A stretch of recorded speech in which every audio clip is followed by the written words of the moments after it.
The WikiLeaks video of civilian killings by U.S. forces in Iraq has inspired some soul-searching this week. The New York Times ran a story on the dehumanizing effect of military training. The reporter wrote of the leaked video, quote, "One of the reasons that the soldiers seemed as if they were playing a video game is that, in a morbid but necessary sense, they were."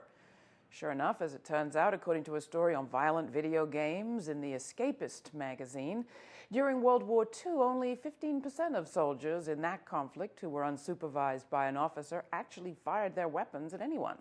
The military had to learn how to train people to shoot other people, teach them not to recognize the enemy as human.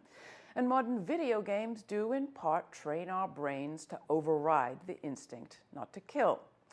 Oddly, the New York Times included barely any note of worry or concern about what those who are trained to shoot at targets do when they take the next step of actually shooting at real-life people. Do they stop? Do they stop when they come home? There's no discussion of that in the Times news piece.